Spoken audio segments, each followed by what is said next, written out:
Podcast City Network. Listener discretion is advised.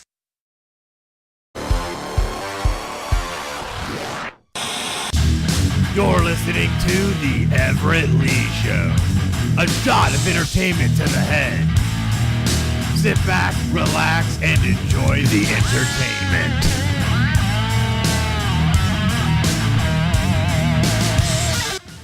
What's happening, ladies and gentlemen? Welcome to the Everett Lee Show podcast. I am the Everett Lee. Quick shout out to everyone who follows me on Twitter. You can follow me at the Everett _Lee, Facebook.com/the Everett Lee.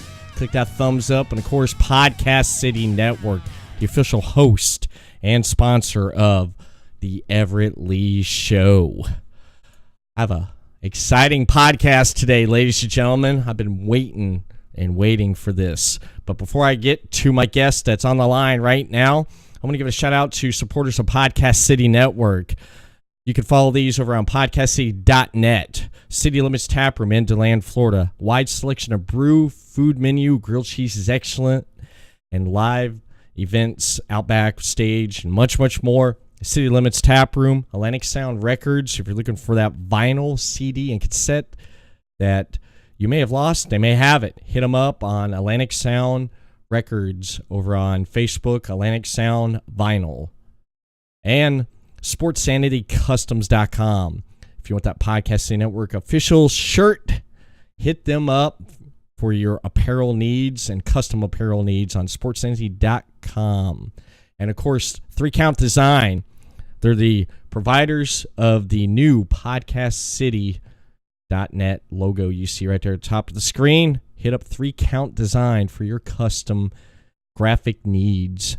And, of course, Demo Blast Studios. If you're looking to do any audio, video production, hit them up over on demoblaststudios.com. Hit up David Stockwell. And, of course, Kentucky's Own Wrestling. Shout out to the true master of wrestling ring music, Hurricane JJ McGuire. Hit up Kentucky's Own Wrestling on Facebook.com. Well, the champ is here. Well, not that champ, because I'm sure my guest, and I guarantee it, she has more hardcore than the champ you guys are thinking about. And she can give him a run for his money. Ladies and gentlemen, on the line right now is none other than the War Wrestling Women's Champion, Hardcore Heather Owens. How you doing, Heather? Good. How are you doing, man? I'm good. I'm excited. It's awesome. It's just a good day. Weather here in Daytona Beach is great. It's sunny. And what's the weather like where you're at? Well, I'm in northern Kentucky, so let's just say Cincinnati. And it's gross. It's raining. It's cold. Oh. It's Sunday, so I'm not going outside. Yeah. It looks horrible. So screw you, Florida people. I hate you all right now. I know what the weather's like up there. I spent 5 years up in Ohio, so I know when it snows, and when the weather's bad up there, it fucking sucks.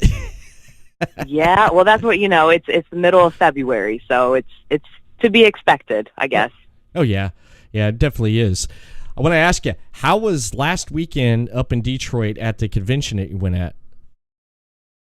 Oh, it was great. Actually, I went to the year prior, and they ended up getting like 9 inches of snow. So this time there was no snow. It was cold. It's Detroit in February, but no, it was super good time. It was called Astronomicon. It's a pop con. They have it this is the second year, and they've already announced the date for the next year. So yeah, if anybody likes wrestling or, like horror, or just anything PopCon, comics, definitely check them out. It's an awesome time. That is. I seen on your social media on Facebook or Twitter, I believe, that you picked up some things while you were up there. Trying to think. Some pop. What did I get? I think. Oh yeah. To add to your collection. Well, yeah, I only I got a couple pops, but this actually yesterday there was a pop swap locally, and I ended up getting some pops and some Xena figures. So Yeah. That's kind of my thing is I like to collect the things that we grew up with that a lot of people don't collect. Because I don't know too many people that are like, hey, I got to get the old school Xena figure. So that's me. Yeah, it is. I seen that. I thought that was pretty awesome because I remember back in the day when those things came out, when Xena and Hercules was really popular. And when I seen that on your social media, I was like, hell yeah, man. I was like, she scored right there.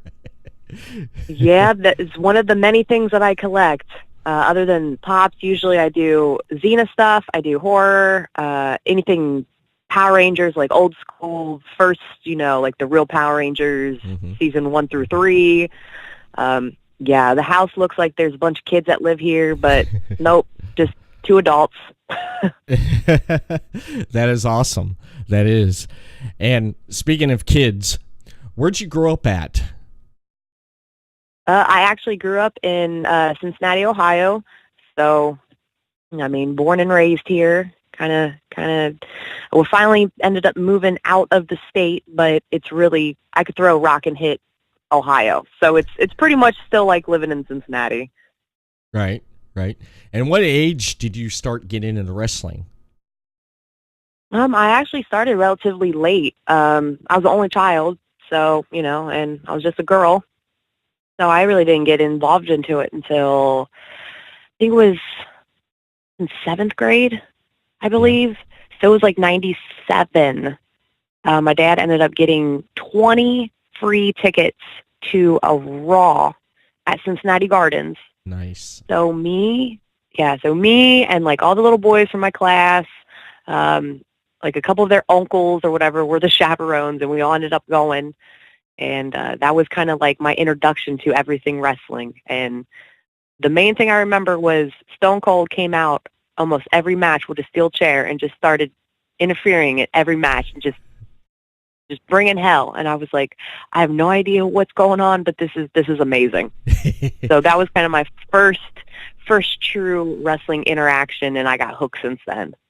That is awesome. Attitude Era was a great time to get into wrestling because I've talked to a lot of people here in the last few months, and when I asked them about when they started watching wrestling, a lot of them said it was right around the Attitude Era because that was such a great time because you had Stone Cold Steve Austin, the McMahon rivalry, you had The Rock, Triple H, Mick Foley, Mankind, and just so much. You had DX, The Nation, and it was just a really great time to get into wrestling, man, because like you, Stone Cold, I was waiting every week to see what else he would do to Mr. McMahon, coming in with the beer truck, the Zamboni. It was so fucking great, man, at that time, being a wrestling fan and watching it.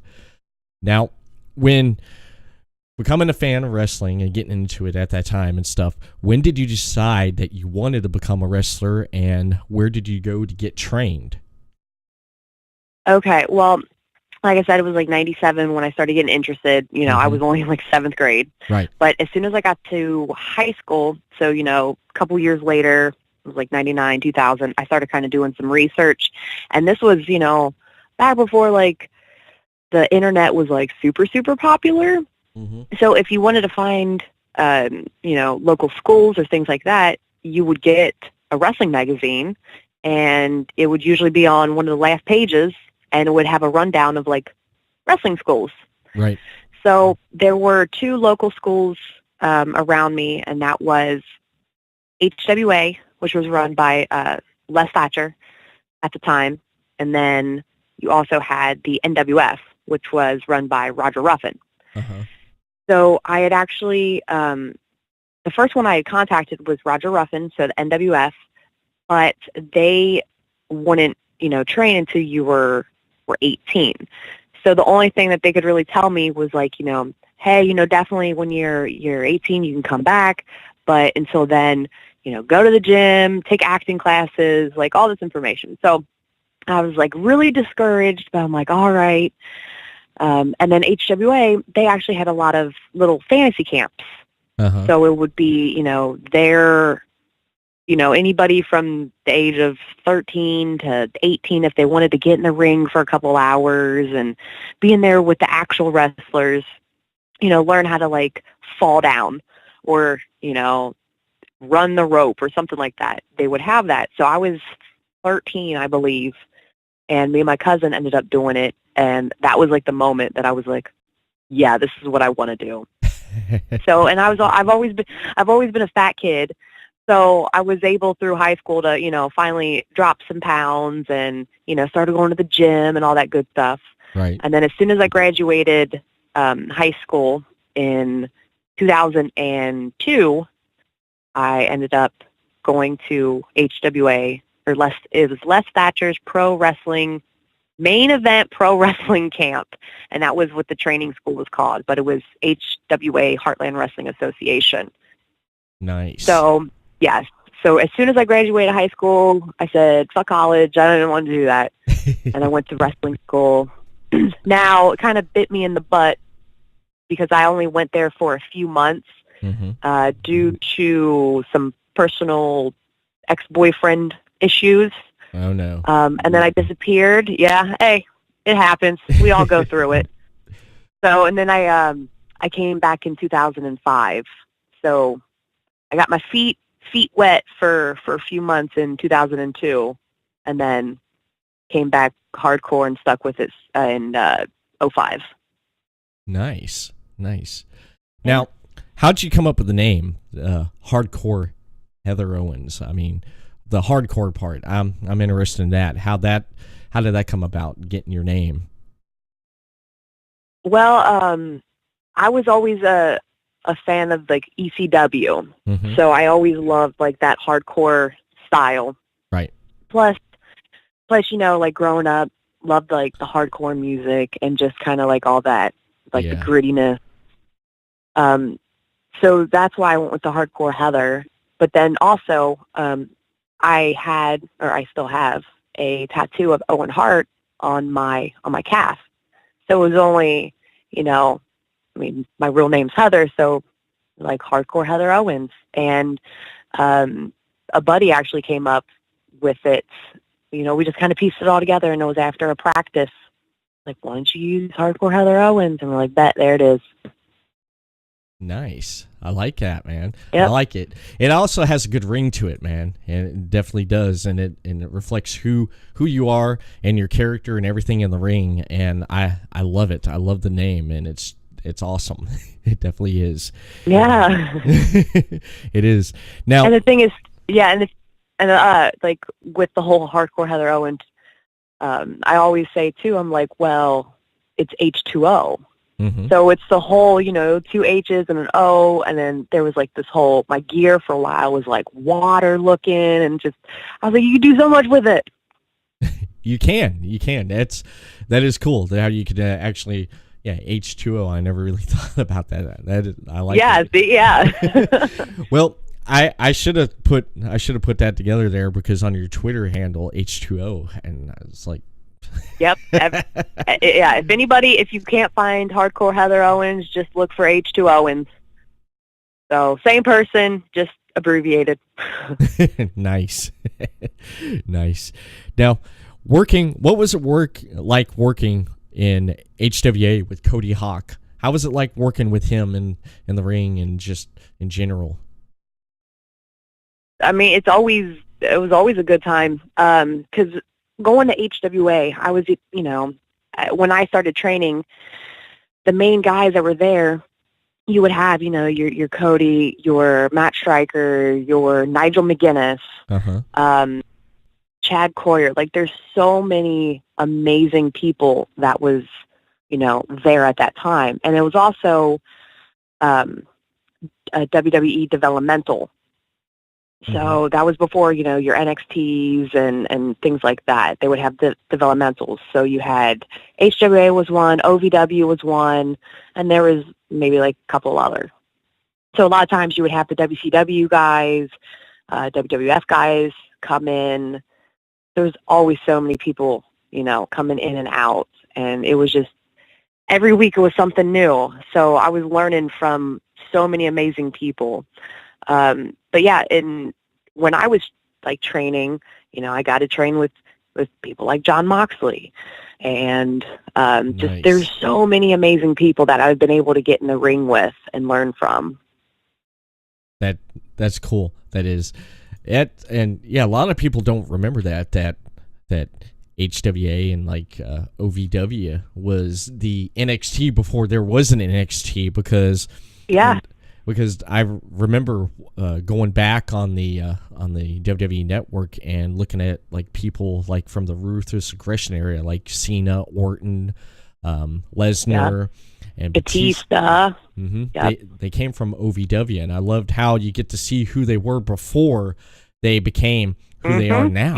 And and a lot of them had a long road, because it's like your John Cena, he was prototype, and it was just like the transformation of these people. And Batista was Leviathan, and it's really crazy to see the evolution of people. Brock Lesnar's always kind of been that Brock Lesnar, though. Yeah. That big badass. Yeah, he is. He's a badass. He is. One of my favorite. I have to say, one of my favorite matches was the WrestleMania match with him and Kurt Angle, where they basically broke their fucking necks going off the freaking moonsaults. God, it's like, what the hell?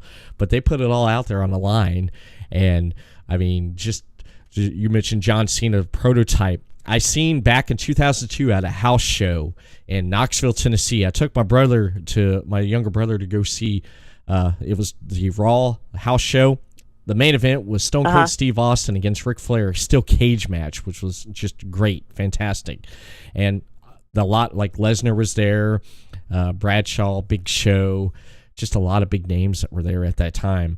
And one match I noticed they had, I forget who was in the ring, but there was a guy in the ring and he was getting booed at, and he was doing everything to, put on a good match. And my brother's looking at this guy and he's like, this guy sucks. And I just happened to say, I'm like, man, I was like, shut up. Because I was like, you don't know, this guy right here in the next 3 years, he could become like a big star. And that was John Cena, the prototype. Yeah, that's funny. Well, because I remember seeing the prototype. I was like, look at his hair. What the hell is this? Yeah, no, I was not a fan of prototype. And actually, like, because you're either a fan of like of wrestling entertainment, but then there was the wrestlers, So it's like, I love Dean Malenko. Like Dean Malenko, like I could watch him wrestle for forever, like just amazing. But then you would have your wrestling entertainer, which was your John Cena, So I didn't really become a John Cena fan until like the last 5 years, just because of he's entertaining. I mean, he only does like 3 or 4 moves, but that's all he has to. He knows what he needs to do to get over, just like the Ultimate Warrior. So I can't hate. You can't. I can't hate at all. Less stress on the body. Yeah, you can't really hate, because I think that John Cena in his later career in the last few years, his best matches to me I've seen him have was against Kevin Owens and AJ Styles. They brought the best out of him. I mean, especially Kevin Owens with their feud they had there when Owens got called up to the main roster from NXT. That was great. Those are some great matches. Cena was pulling stuff out that you normally wouldn't see him do. He kind of went out of his comfort zone there a little bit, and he got good responses to it, and he put on some really good matches, especially with AJ Styles. Just phenomenal, no pun intended.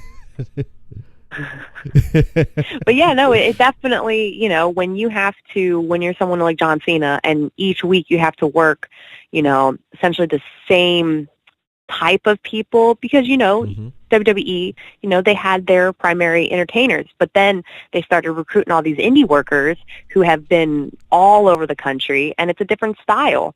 And when you can, John Cena is a professional enough that he can kind of work with, everybody. It's just he never really got that opportunity. Right. He never really did. And it just killed me sometimes, because when he went up against Rusev and fans were saying, oh, he's burying this guy. And then, of course, Bray Wyatt, oh, he's burying him and stuff. It's like they had some good feuds, good stories, and it was really entertaining.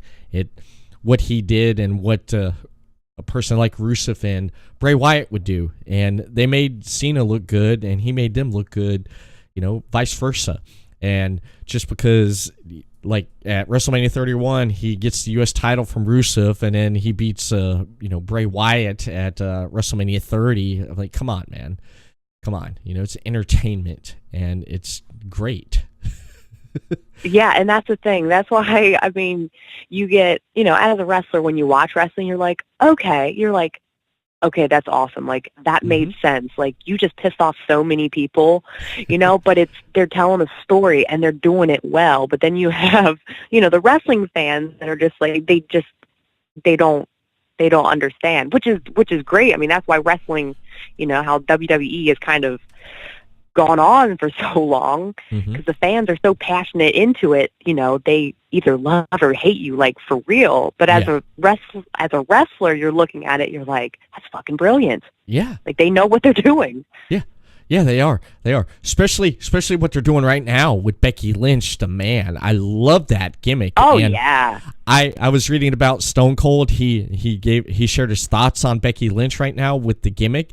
He says it's money, and he says he admires and don't mind the comparison of her being this era or generations, however you look at it, Stone Cold, because it's great, and he likes it, and I love how she's turned it up a notch, being the man, that gimmick, and it's just great. It's because it's like Ric Flair. Oh yeah, dude, I love it. I do, and it's awesome for me to follow her. I've been following Becky since 2014, 2013. I seen her at NXT live event here in Daytona Beach. It was before she got put on NXT TV, and I met her a couple times at a meet and greet right before the event, and it was great. I let her know how awesome it was to meet her and seeing her in the ring, and she was really humble about it, me saying that. And look at her where she's at now. It's like, wow. It's like she's on top, man. She is on top. She's on fire. Oh yeah. She was given an opportunity, and she ran with it. She knew what she had to do. Yeah. Love it. Yeah, I love it, and I can't wait to see what's going to happen next. I can't wait to see what's going to happen next with her and what she does, because she's so far had some really good, amazing matches. Totally, yeah. Totally. Yeah, definitely. Now, talking about amazing matches, tell me about matches you've had against amazing Maria James. Tell me about those. Oh my God! Well, I've been wrestling Maria for many years. The first time I wrestled her was probably 6 or 7 years ago in Georgetown, Kentucky. We both definitely grew in our careers. Honestly, I can't, every time that I've been able to get in the mat, a ring with Maria, I knew it was going to be so much fun. We were going to beat the shit out of each other. But, honestly, I think we've wrestled each other, oh my God, it had to been 15, 20 times. And I think there's only one time that she ever beat me. That's kind of like our ongoing joke. She's like, doesn't matter what city I'm in, what state. It's like, I can't beat Heather. But yeah, dude, it's just, we get creative, because we're both, we're like them old, classy, veteran, just bitches. We're like, what can we do? And yeah, no, I love working with her. We make it entertaining, Right. We put ourselves in the crowd, We're like, what if we were going to a wrestling show? What would we want to see? What would entertain us? There's just so many times. It's gotten a lot better with girl wrestling, because now it's not just girl wrestling; it's wrestling. Yeah. But it's like growing up. You have these girls, and then you would watch the same little spots, and you're like, I don't care. I'm not entertained. So we try to do the dude stuff, and I think that's what a lot of what the girl wrestling is now. It's everybody can do the same shit. Yeah. Yeah, I totally agree. I definitely agree. When I was looking up, I had back last month, I had Shana Reed on, and when I was looking up matches and footage of her, I seen a lot of you and Shana Reed going. Like there's a lot of it on YouTube there. You and Shana Reed, and that's right there. Shana Reed, she's a fantastic talent. She's done stuff with WWE, and I even told her, trying to remember here, I even told her when she was on the podcast, I mentioned love to see you in a ring, in a match and stuff, but she's done a lot with the company and stuff. Now, right before your last match you had on February 2nd, you had one more match with Shana Reed. And yes, what was that like? And just in general, how was it over the years just wrestling her and just, So it's funny because, for a while I knew my last match was going to be on February 2nd. Mm-hmm. So I kind of told promoters, I'm like, look, I know you guys don't believe me because, there's no retirement in wrestling. So, we could be having a different conversation in a year or two. But as of now, February 2nd, that's my retirement. So if you want to book me, you can do it prior to that, right. So nobody really did. But so, knowing Cody, and, Cody's one of our best friends, me and my husband, he was the best man at our wedding. So anytime that he has any kind of promotion, anything going, we're like, bet, let us know. We'll be a part of it. Right. So he ended up having their very first FGW show on February 1st. And a week or two prior, I get a text message from Shana that's just like, Heather, I know you don't want to wrestle anymore, and I know your retirement is on the 2nd, but will you please wrestle me on the 1st? And I was like, fine. I was like, fine. But no, because I love her to death. I've known her since she started, getting into wrestling. And I think what made us, closer is she was one of Cody's only girl students within the last few years. Right. And I'm one of his really old school, trainees that, actually still perform. Mm-hmm. So it was like having his oldest female student versus his newest. And so, I'm the one that kind of took her under my wing because I'm like, dude, she has it. And I just wanted to, as a girl in the business, there's a lot that you can't learn from the guys. Mm-hmm.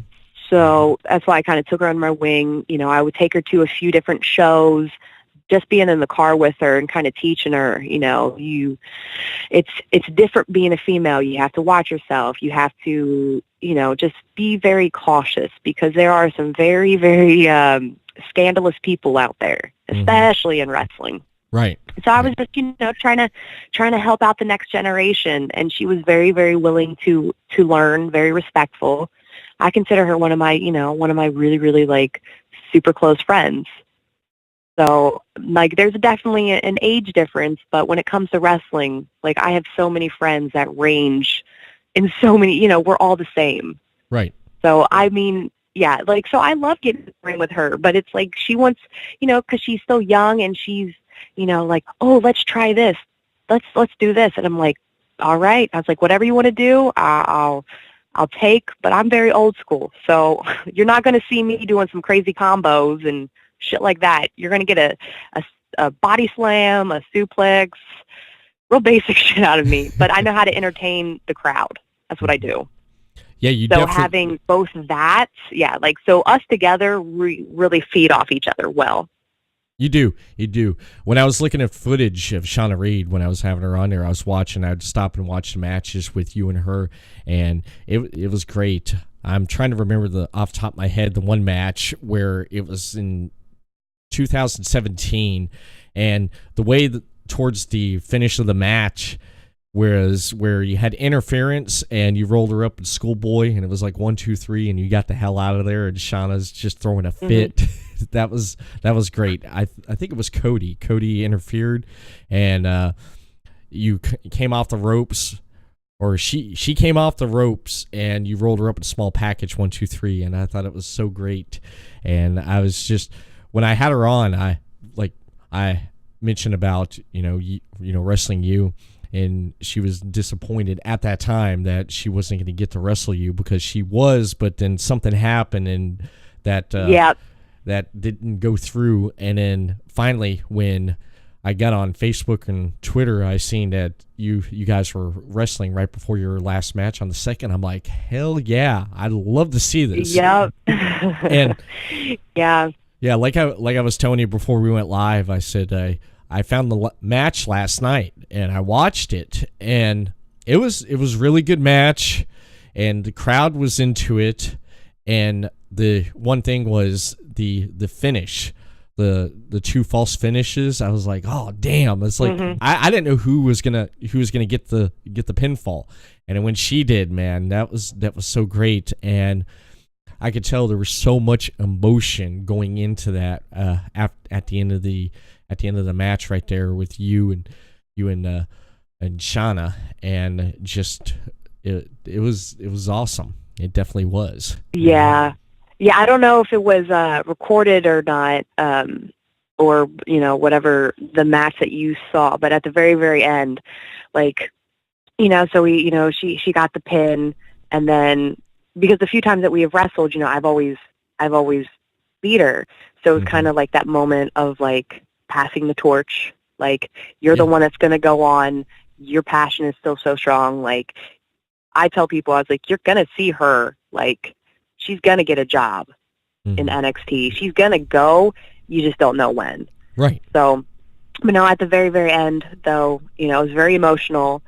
So she's the one that she comes over to me and hugs me, and she's crying. I was like, damn it, Shana. I was like, you're not supposed to make me cry. And when we have a moment, and then, so Cody came out, kind of, they brought flowers and all this douchey shit to me. So it was it was really nice. It really was. It was definitely emotional that day, and then the actual retirement was pretty emotional. Yeah. That was on the video there at the end of it right there with you and the mic and Shana and Cody coming out. Oh, okay. That was at the end of it right there, and then when you got on the mic there and you said some words there. And it was really good. It was really good way to close up that right there, and it was a good match. I really did enjoy that. Well, thank you. You're welcome. And speaking of motion, your last match, February 2nd, what was on your mind and your emotions before you wrestled your last match, and what was your mindset and your emotions after it was all done and said with your last match? Tell me about that. Well, I'll be honest, going into it, my body, mentally, physically, I was ready to retire. So I didn't know how I was going to feel. I didn't know if I was going to be emotional, or I just kind of want to be done with it. And honestly, it was just a normal wrestling show. It's the big war anniversary, show they do every year. But one of the big things was me and Paloma Star, we've had this feud building up for probably over a year, and they ended up making us the main event. So that was one huge thing. It was the first ever women's cage match. First ever women's Fans Bring the Weapons match. So there's so many things on top of that. And so, I was just going through the steps like it was a normal wrestling match. But as soon as when I was waiting to go out, they hit Paloma's music. She went out first. And that was kind of the moment that I realized, I'm like, this is it. This is the match. So that's when I started getting those feelings. And then we went out and we had a blast. We beat the shit out of each other, but we had fun with it. So it was very bloody. It was, so fans are ridiculous. When you tell fans to bring weapons, my God. So at least we were able to pick through it, because there were certain things I was like, bro, we're not using this shit. What the hell's wrong with them?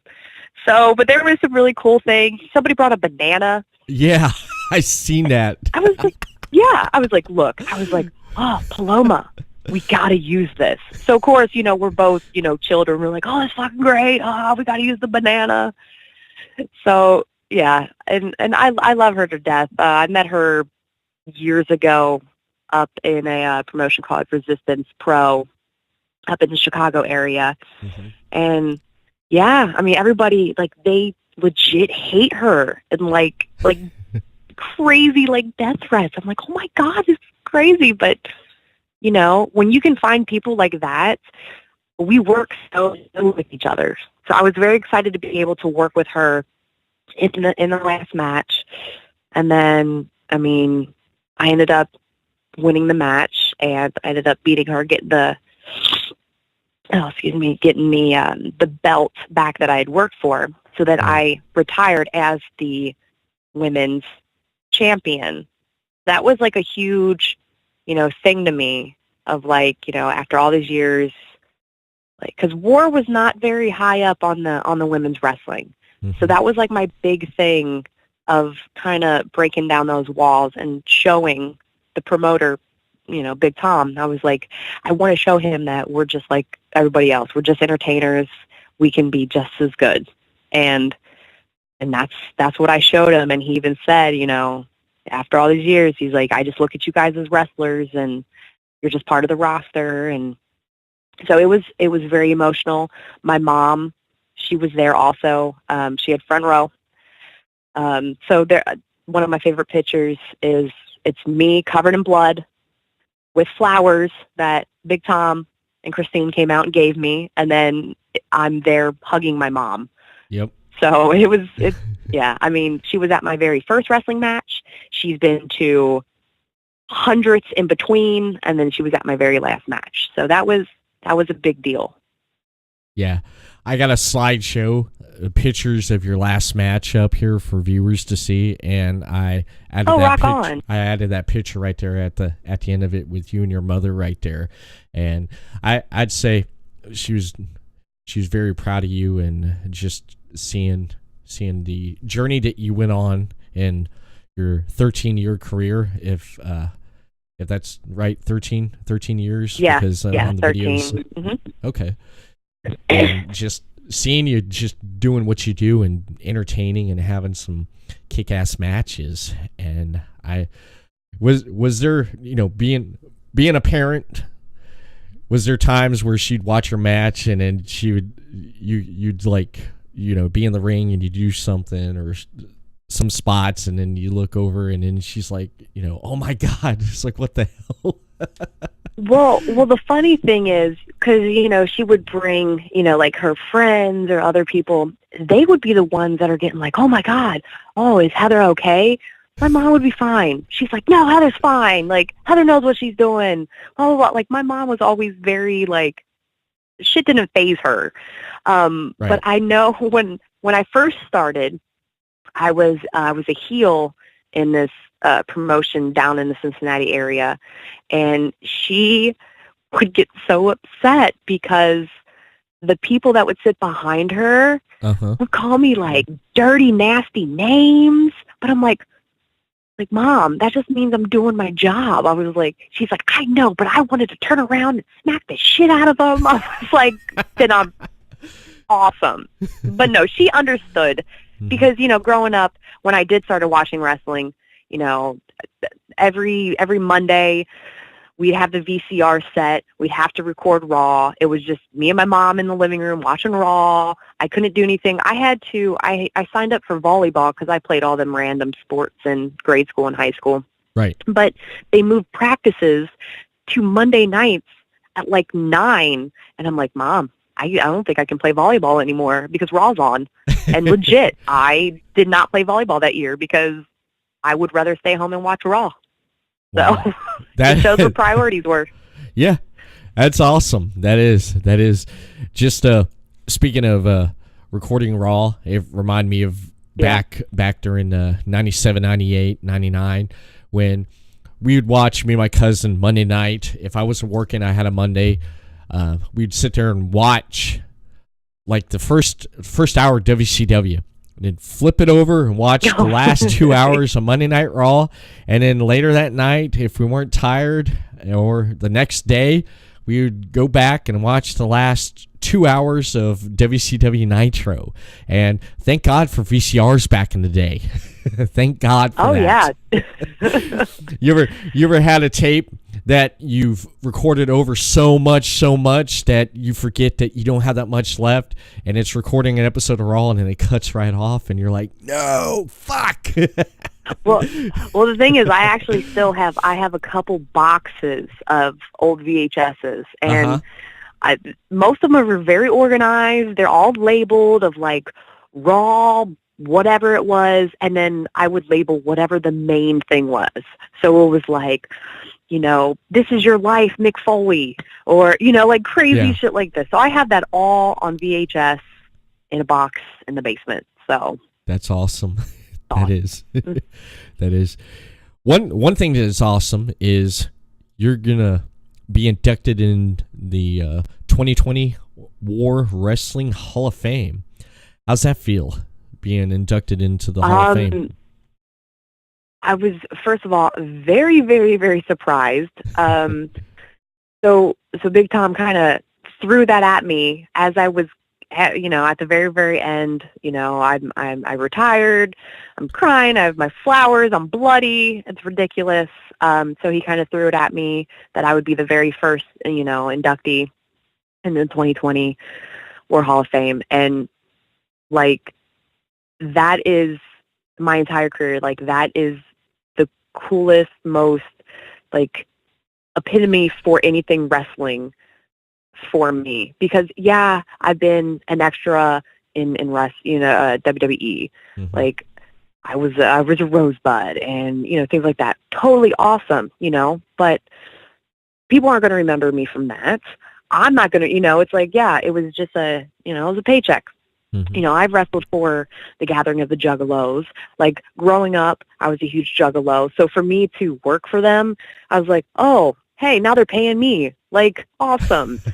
So there were so many little things, but this was like, for me to be the very first female going to be inducted, like, it proved so much that that was my imprint on wrestling, is that anybody, if you have the heart, the passion, the drive, anybody can, do that. And it's funny because I have a bucket list, and one of the things on my bucket list is to be a motivational speaker. But it's like, looking back, and I'm like, being in wrestling all these years, I feel like, having so many people like, Heather, watch my match. What do you think? Having these fans come up to me like, oh, my granddaughter loves you.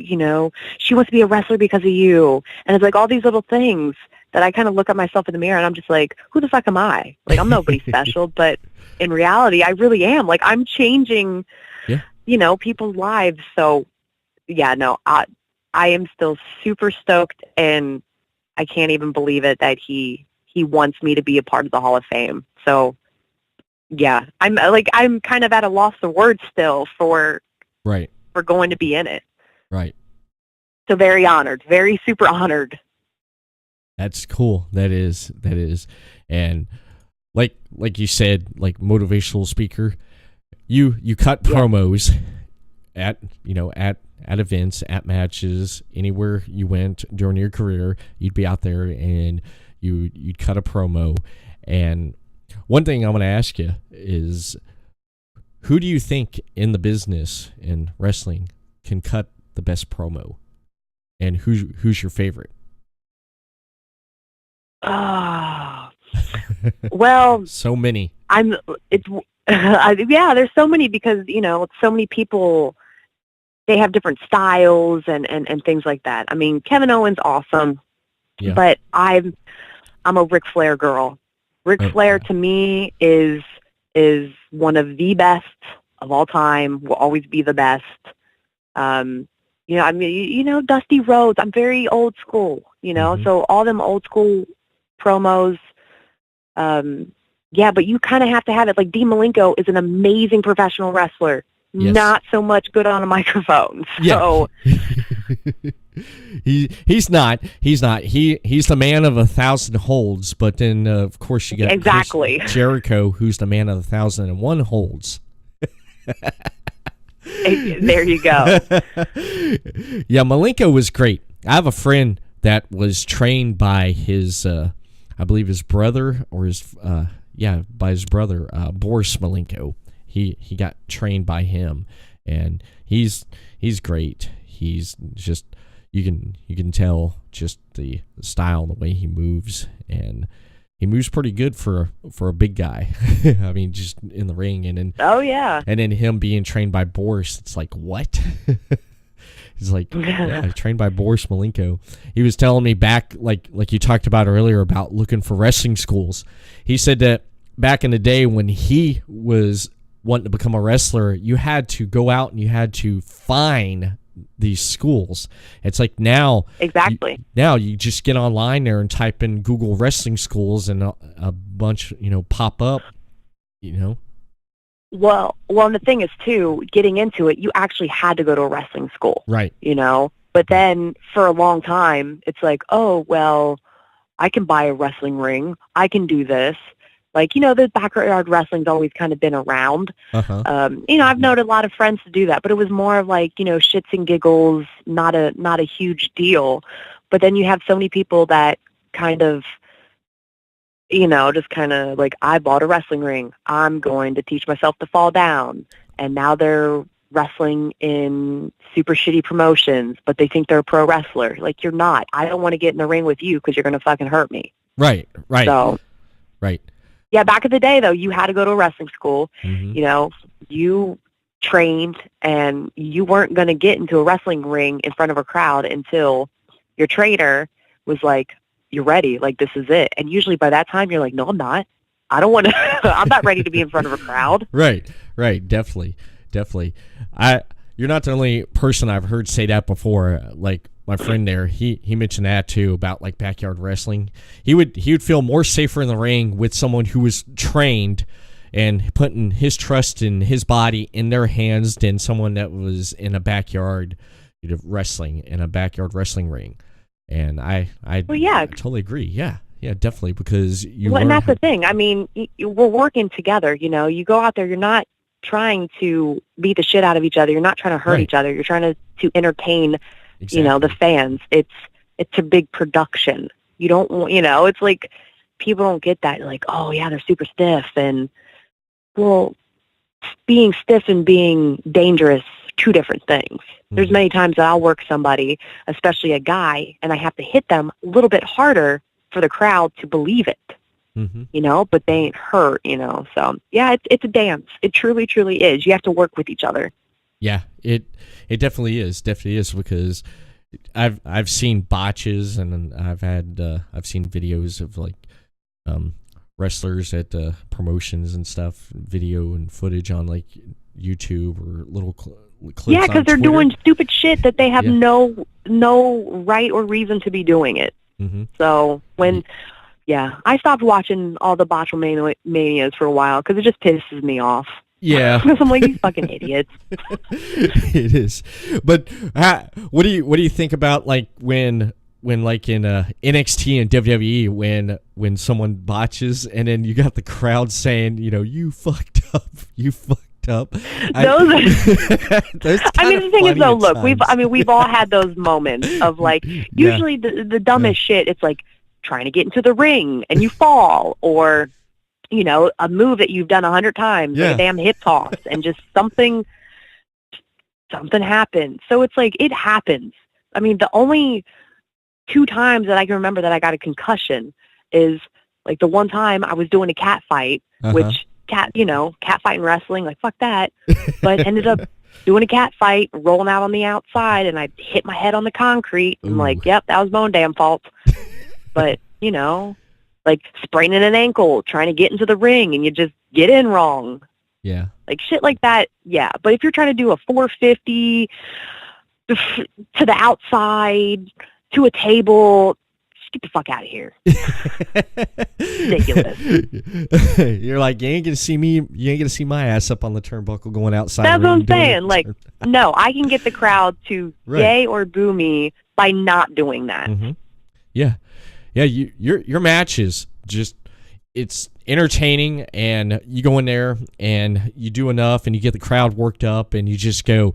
One thing I'd have to say is during your last match with Shana Reed, when you were chopping each other in the chest, when it was your turn, man, the crowd got right behind you. You got the crowd up, man. They got fired up, man. And I was sitting there laughing when Shana did that first chop and got you in turnbuckle, and then when she licked her hand, I'm like, oh no, here it comes. And then all of a sudden you countered, got her in there. The crowd just was like, yeah, they were behind you, man. It was great.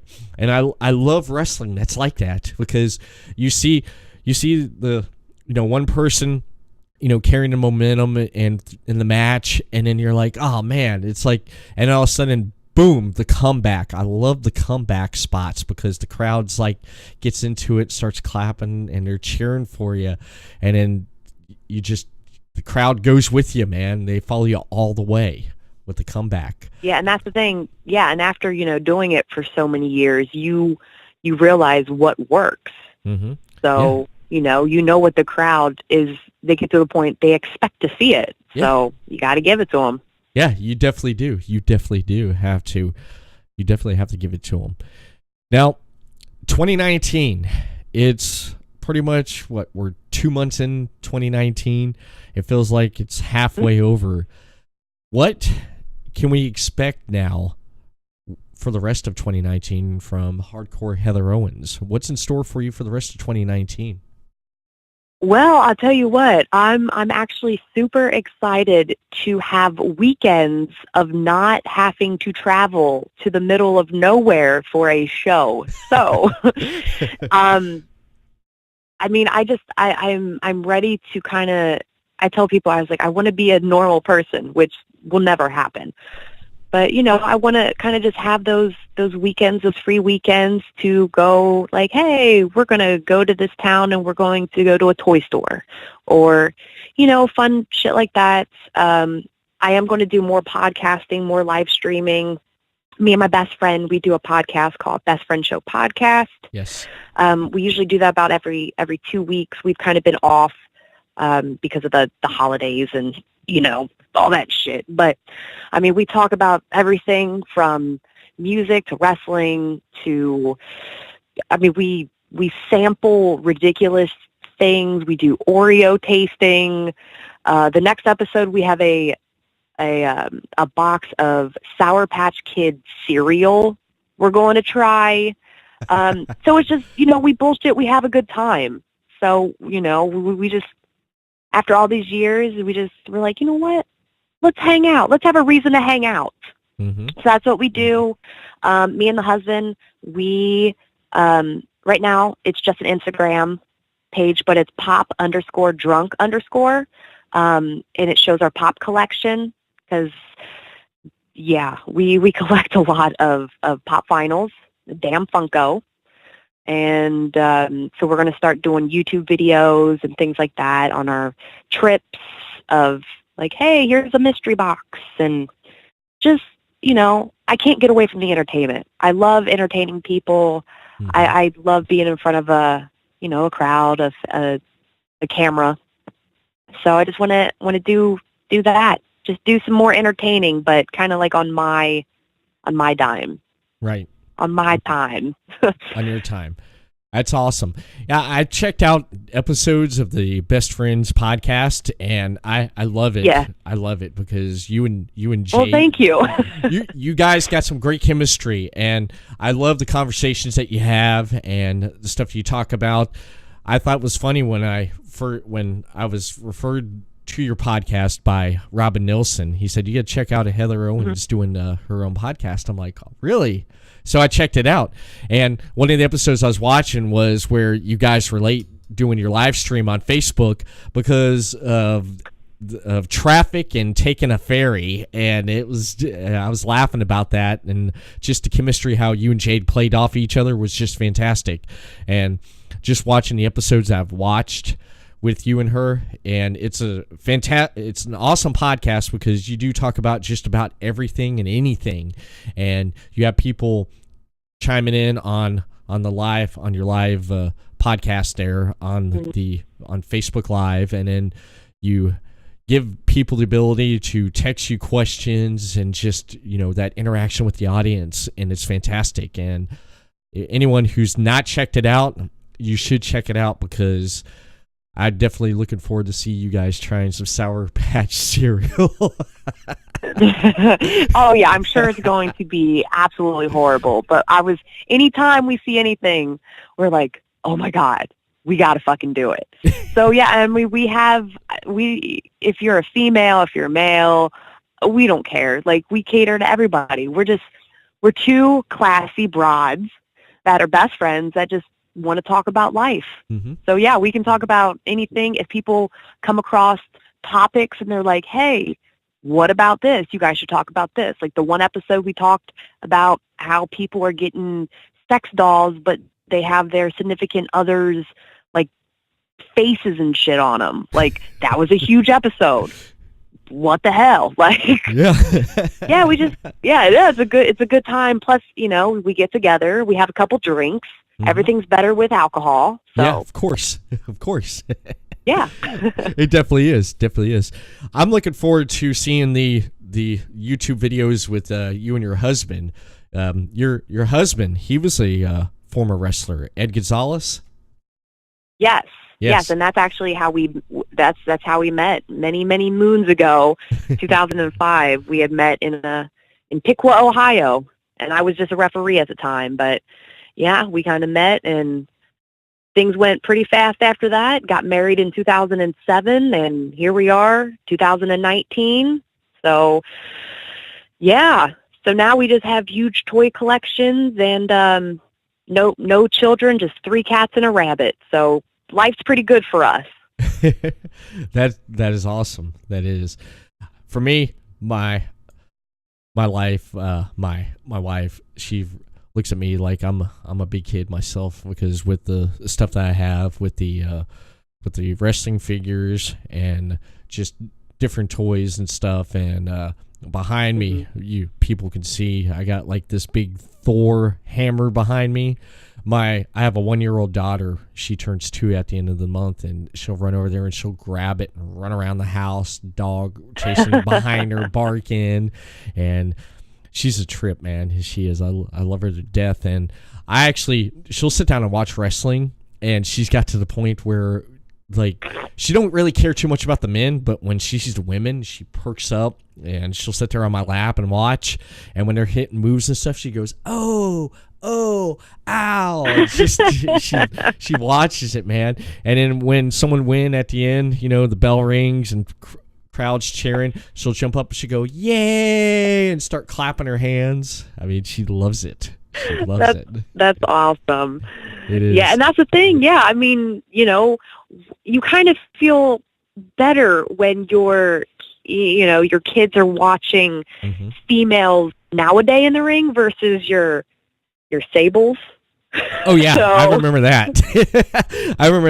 Yeah, I mean, yeah, no, but that's it. Yeah, no, growing up, when I did start watching wrestling, I'm like, yeah, them fucking guys. Hey, China was a big inspiration for me. Moolah and all them. Not so much the Sables. So. Yeah, exactly. Now, tonight's the Elimination Chamber pay-per-view, and it looks like it's a pretty good card on the match. I mean, for the pay-per-view, I mean, you got I think there's 2. I'll have to go back and look at it because they've added so much and talk about this and that with the pay-per-view tonight. There's 2 Elimination Chamber matches. You have Daniel Bryan defending the WWE title, and then of course you got the women's tag team title match there. They brought back the women's tag team belts, and you got Ronda Rousey going up against Ruby Riott. You have the Usos going against the team of McMiz. Just some good stuff going on. What are you looking forward to with that? Or if you're gonna tune in tonight and watch that, what match you look forward to? Honestly, I really I'm excited to see the Ronda Rousey and Ruby Riott match. Mm-hmm. I've known Ruby off and on for years. She was in the Indies. I've Yeah. only been lucky enough to work her once, and it was such a good time. She's so amazing, so talented, Right. better than 90% of the guys I've ever seen perform. So I think that's going to be a hell of a match. Anytime that Sarah Logan, because I want to call her Crazy Mary every time. She's amazing. She's so talented. She is. So, just a lot of those people that I kind of, know came up with. I'm very entertained by them. So, but definitely the Ronda Rousey matchup. Yeah, I'm looking forward to see that. I'm looking to see what Ruby Riott does, because Ruby she's a great talent in the ring, and I've enjoyed her matches, and I wish that I feel in some ways that they kind of holding her back a little bit, but tonight I'm hoping they kind of let her loose a little bit and seeing what she does, and I know it's going to be great because the matches Ronda's had so far in almost the last year since she's been with the WWE, her matches have been great, man. They've gotten better and better. She's gotten a lot better. Mm-hmm. Exactly, yeah, and it's who she's in the ring with, So I mean, these girls are going to push her. Yeah, and it's going to be great. Yeah, and especially her promos, because I believe Paul Heyman, he's working behind the scenes on Raw, and apparently I guess to assume from what the rumor mills have been saying is that he's been working with her promos, and that's a great talent right there who cuts really good promos for his client Brock Lesnar. Yeah. Oh, Paul Heyman, yeah. Yeah. Absolutely. Actually, when you were talking about, who has the best promo, yeah, definitely Paul Heyman. Love me some Paul Heyman. Yeah. I definitely do. I want to thank you for coming on today and talking with me and talking about your career, your 13-year career, everything you went through from your beginning to your last match and everything in between with your podcast and the upcoming podcast or YouTube series with your husband. I'm looking forward to that. I'm looking forward to a lot of things with you this year, and I want to thank you for coming on today. Yeah, no, definitely. I appreciate you having me on here. It was definitely a very, usually, honestly, when I do these things, I'm like, oh, how long is it, But yeah, I just looked at the clock. I'm like, damn, it's been an hour. Mm-hmm. But no, it was a very good conversation. I appreciate you, asking me questions, and hopefully everybody that listened, can kind of see a little bit of my life in wrestling and what the future has. So I appreciate it. Yeah, no problem. I definitely want to thank you for coming on, and anyone that listens to this podcast, you can check out the Everett Lee Show at the following right there on the screen. You can check out the Everett Lee Show podcast on Stitcher Radio. Download that app for your smartphone and tablet. And also on Libsyn.com. The Everett Lee Show is on Libsyn.com. And on iTunes. Everett Lee Show is on iTunes. And on YouTube. The audio portion of this podcast will be available on the YouTube channel of the Everett Lee Show. And you can check out more of the Everett Lee Show over on podcastcity.net. Head over to podcastcity.net for the Everett Lee Show and many, many more content and shows featured on the network. You can follow Podcast City Network over on Facebook, Podcast City Network, and on Twitter at Podcast City Net. Well, Everett Lee signing off. Everyone have a good day and a good weekend, and I'll see you again next week on another episode of the Everett Lee Show. Peace.